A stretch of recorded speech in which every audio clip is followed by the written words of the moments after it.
뜨겁진 않고 조금 따뜻한 것 같습니다. 151번째입니다. 제목 한번 읽어보세요. 너무 많은 것을 바라며 사는 것은 아닐까. 예, 세상에서 제일 이기기 힘든 사람이 어떤 사람이에요? 바라는 게 없는 사람이에요. 바라는 게 없으니까 이길 수가 없죠. 김재동 씨가 한 말이거든요. 세상에서 제일 강한 사람은 바라는 게 없는 사람이다. 그런데 제가 생각해 보니까 바라는 게 없는 사람보다 더 강한 사람이 있어요. 그 어떤 사람일까요? 맞아요. 나한테 뭘 해주려고 하는 사람. 대표적인 게 누구예요? 엄마. 이길 수가 없어요. 자꾸 해주시려고 하기 때문에. 네, 표정을 보니까 엄마들이 별로 안 해주시네요. 자, 너무 많은 것을 바라며 사는 것은 아닐까, 이런 제목을 한번 정해봤는데, 어떤 사람에게 쉬려고 벤치에 앉았습니다. 그랬더니 벤치에만 비가 와요. 그러니까 넌 나한테 왜 이러니? 내가 뭐 잘못했는데? 이러고 있죠, 그죠? 이런 걸 무슨 법칙이라고 그래요?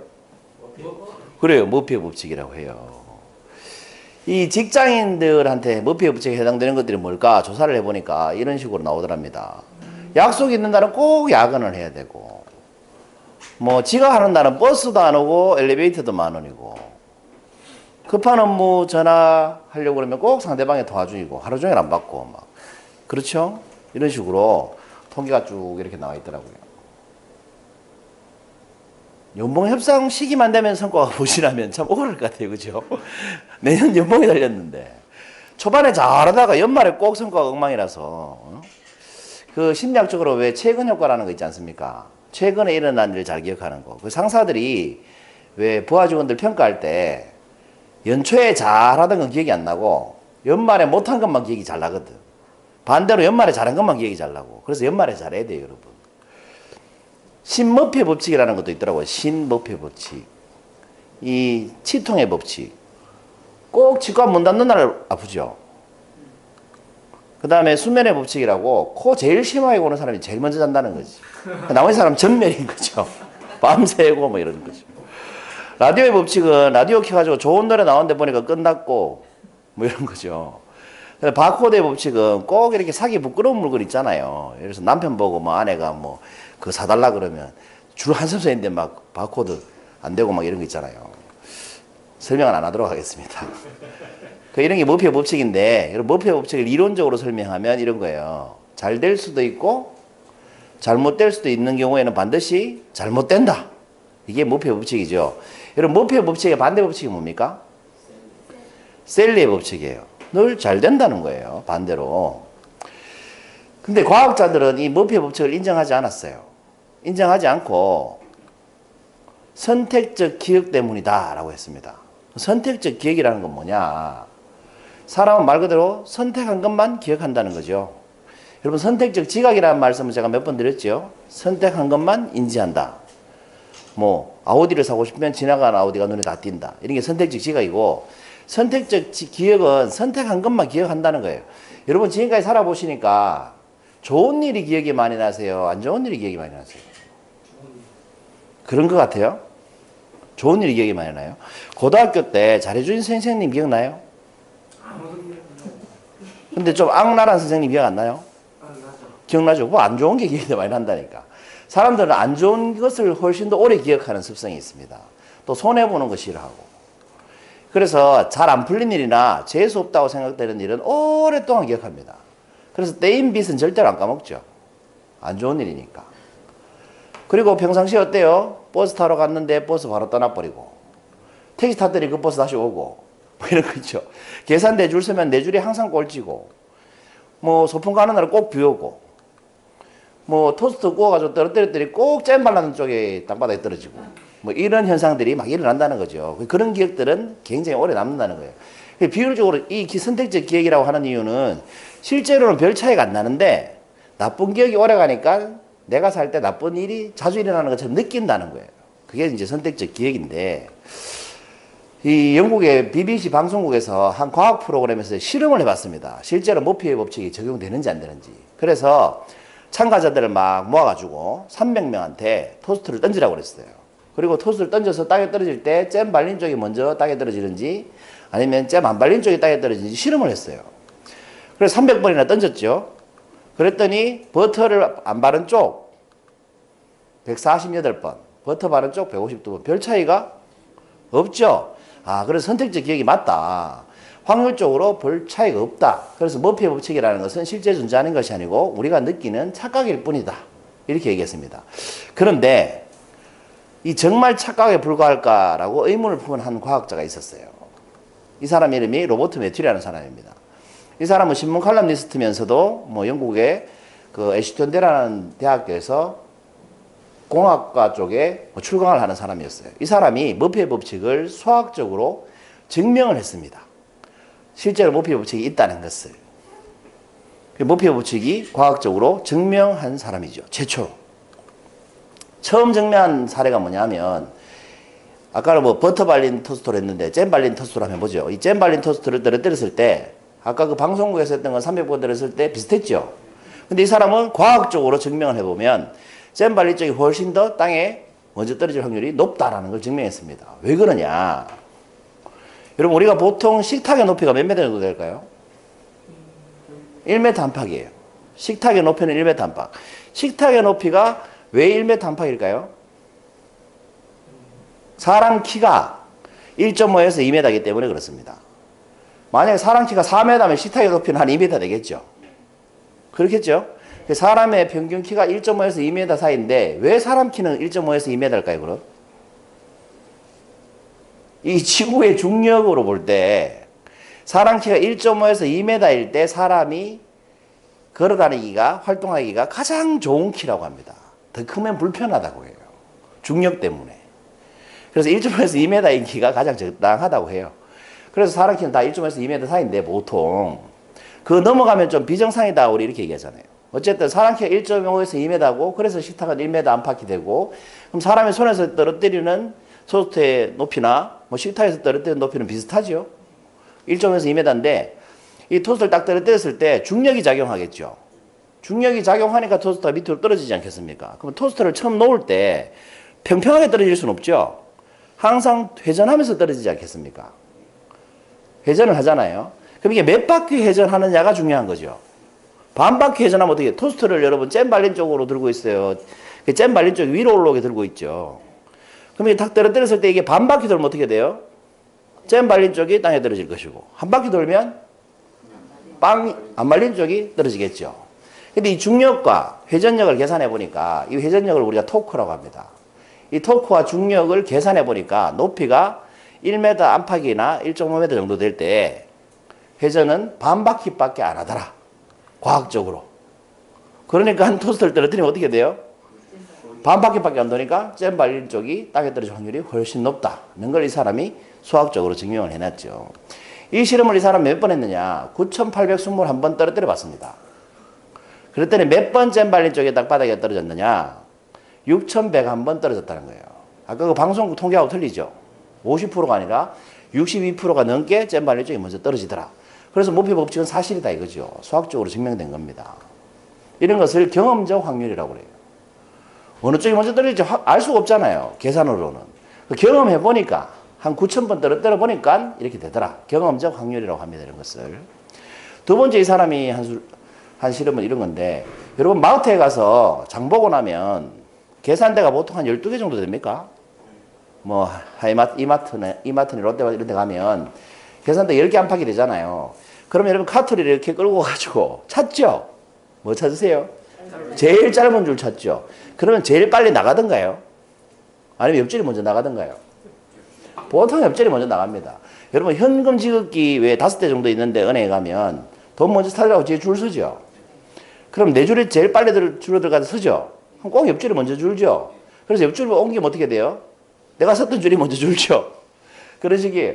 그러니까 사람들이 머피의 법칙에 따르면 어떻게 생각합니까? 왜 내가 선 줄은 맨날 꼴찌로 줄어드냐? 이렇게 불평을 하지 않습니까? 그게 머피의 법칙이죠. 근데 여러분 이것도 수학적으로 한번 계산해 봅시다. 지금 계산대가 3개 보이죠? 1, 2, 3, 3개의 계산대가 있는데 계산대가 3개가 있을 때 내가 줄을 섰어요. 하나의 줄에 서겠죠? 그럼 내 줄이 가장 빨리 줄어들 확률은 몇 분의 1? 3분의 1이죠. 계산대가 12개라면 12분의 1이죠. 방금 제가 질문을 뭐라고 했어요? 내가 선줄이 가장 빨리 줄어들 확률은? 이렇게 물어봤죠. 그 12개라면 내가 선줄이 가장 빨리 줄어들 확률은 12분의 1밖에 안 되죠. 반대로 다른 줄이 빨리 줄어들 확률은 12분의 11입니다. 그러니까 내가 선줄이 가장 늦게 빠지는 건 당연한 겁니다. 재수가 없는 게 아니고 당연한 거죠. 확률적으로. 그런데 우리는 그것을 재수 없다. 하필 내가 선줄 이렇게 생각한다는 거죠. 당연한 거예요. 그죠? 그리고 여러분 비 온다고 해가지고 우산 챙겨 나가면 꼭 그날은 비가 안 옵니다. 여러분 우산 잘 잃어버리시는 분, 나 1년 동안 우산 하나도 안 잃어버리시는 분 손 들어보세요. 우산을 안 들고 나가십니까 혹시? 여러분 우산은 언제 잊어버립니까? 비 오는 날 잊어버립니까? 비 안 오는 날 잊어버립니까? 비 온다고 들고 나와가지고 비 안 오면 그냥 들어오잖아. 그죠?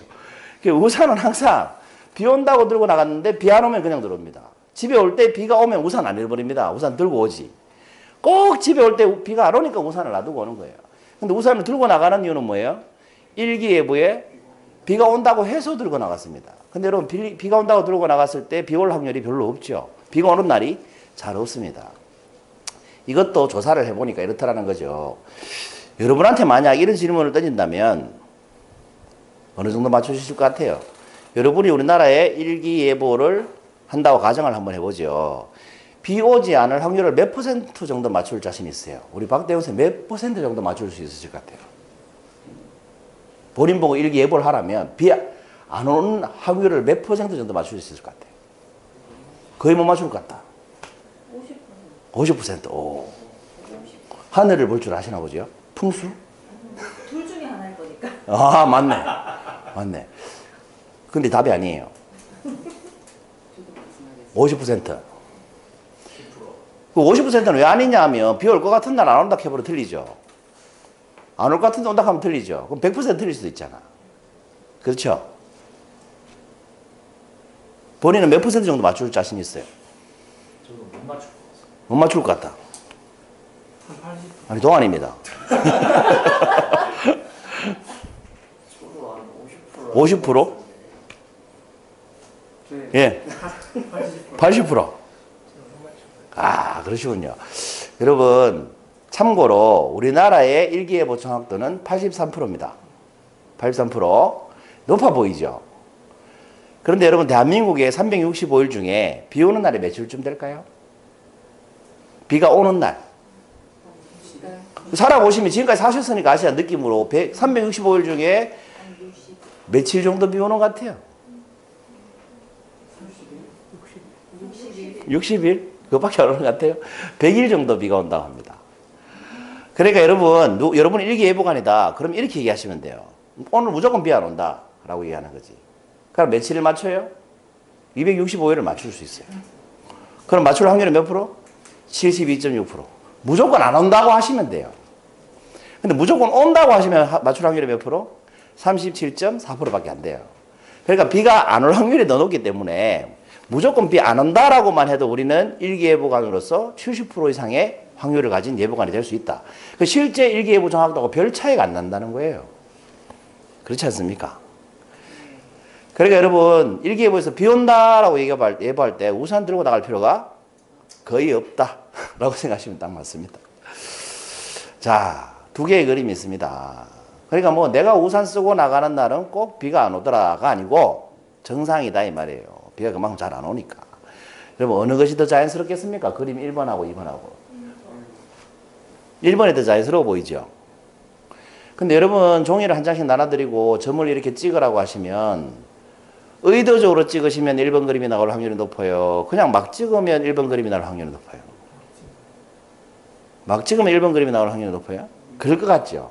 그렇지 않습니다. 1번은 규칙적이고 2번은 임의적이죠. 그렇지 않습니까? 규칙적으로 찍으려면 의도해야 되죠. 막 찍으면 1번처럼 안 나옵니다. 2번처럼 나오지. 뭐가 똑같으냐? 동전 5변짜리 하나 들고 공중에 던지면 잡잖아요. 그럼 이게 규칙적으로 앞뒤가 나올 확률이 높아요? 아니면 한쪽으로 몰려서 나올 확률이 높아요? 몰려서 나올 확률이 높죠. 규칙적으로 나온다는 이런 거예요. 앞에 한 번 나오고 그 다음 던지면 뒤에 나오고 그 다음 던지면 앞에 나오고 그 다음 던지면 뒤에 나오고 이렇게 나오는 거지. 이렇게 나올 확률보다는 앞만 계속 나오거나 뒷만 계속 나오다가 한 번씩 앞 나올 확률이 훨씬 높죠. 근데 이걸 계속 반복 1000번, 2000번 반복하면 통계적으로 반반 나온다는 거예요. 그렇지만 이렇게 뭐 수십 번 하면 한쪽으로 몰아서 나올 확률이 훨씬 높습니다. 그럼 우리가 인생을 이렇게 살아보면 좋은 일 한번 생기면 나쁜 일 한번 생길 확률이 높아요. 나쁜 일 연달아 생길 확률이 높아요. 살아보시니까 어때요? 오늘 좋은 일 생기니까 내일 나쁜 일 생기고 내일 나쁜 일 생기니까 다음날 좋은 일 생깁니까? 아니면 나쁜 일만 연달아 생깁니까? 차 빵꾸 났는데 뒤에 와서 받고 그래 알고 보니 엄마가 빚쟁이고 막 이렇게 연달아 일어난다는 거지 나쁜 일. 그렇죠? 그래서 나쁜 일이 연달아 일어나는 것은 재수가 없는 것이 아니고 과학적으로 정상적인 거다 이 말입니다. 이해되셨죠? 그래서 임의적으로 일어나는 일이 훨씬 더 많습니다. 자, 오늘 제목이 뭐였어요? 너무 많은 것을 바라며 사는 것은 아닐까. 처음에 토스트 얘기했죠. 여러분 토스트가 잼 발린 쪽이 먼저 떨어지는 것은 정상인데 우리는 같은 높이에서 떨어뜨리면서 토스트가 잼이 안 발린 쪽이 먼저 떨어지기를 바라고 사는 거죠. 너무 많이 바라는 거죠. 과학적으로 불가능한 걸 바라고 사는 거죠. 마트에서 줄 설 때 어때요? 확률이 12분의 1밖에 안 되는데 내 줄이 가장 빨리 가기를 바라는 거죠. 너무 바라는 거죠. 천천히 가는 게 정상인데 그렇지 않습니까? 우산 비 안 오면 놔두고 오는 게 정상인데 재수 없다고 까먹고 놔두고 왔다고 자기 한탄을 하죠. 너무 바라는 거죠. 사실은 내가 운이었거나 재수가 없는 게 아니고 뭡니까? 우리가 바라는 것이 과하기 때문에 그런 느낌이 든다는 겁니다.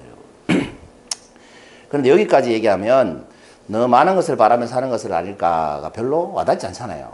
이걸 한번 바꿔볼까요? 한번 읽어보세요. 목표의 법칙에 해당되는 한 사람을 떠올려보세요. 한번 떠올려보세요. 법의 법칙이 뭡니까? 빨리 나가려고 줄 섰더니 내 줄이 제일 늦더라. 그럼 사람으로 치면 잘해주려고 뭔가를 했더니 도로 욕하더라. 뭐 이런 거겠죠? 한번 떠올려보세요. 누구든 떠오르시지 않습니까? 혹시 인간관계가?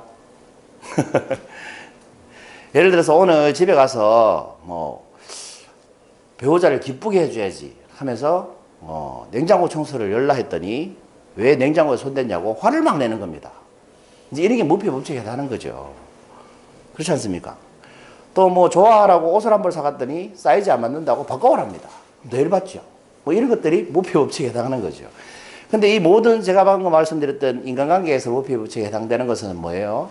내가 뭐 하려고 했더니 더 잘 지내려고 했더니 더 잘해주려고 했더니 반대의 대답이 돌아오더라는 거죠. 근데 우리는 이런 경우가 반대의 대답을 하는 경우가 친한 사람한테 합니까? 아니면 별로 안 친한 사람한테 합니까? 예를 들어서 별로 안 친한 사람이 내 상사가 내 옷을 한 벌 사줬어요. 근데 사이즈 안 맞다고 상사가 바꿔오라 합니까? 근데 내 와이프가 사왔어요. 바꿔오라 하죠. 친한 사람한테 우리 그렇게 한다는 거죠. 그럼 우리 누구한테 바라는 게 더 많아요? 그럼 그 친한 사람이 나한테 잘해줘요? 상사가 더 잘해줘요? 친한 사람이 희생을 많이 해요? 상사가 희생을 많이 해요? 그리고 우리는 친하고 희생을 더 많이 하는 그 사람한테 뭘 더 바래요? 바라는 게 훨씬 더 많아요. 그러니까 훨씬 더 실망할 일이 많더라는 거죠. 사실은 그 사람이 나를 소홀히 하는 게 아니고 내가 바라는 것이 너무 많기 때문에 살면서 재수없다고 느끼거나 운이 나쁘다고 느끼거나 사람들한테 관심이 없다고 느끼는 경우가 더 많지 않을까라는 생각을 해봤습니다. 그러니까 여러분 그에게 누군가를 떠올려 보세요. 그에게 우리가 너무 많은 것을 바라면서 사는 건 아닐까 이런 생각을 하면 한 번쯤 해본다면 살면서 섭섭할 일도 줄고 운이 없다는 생각도 줄지 않을까.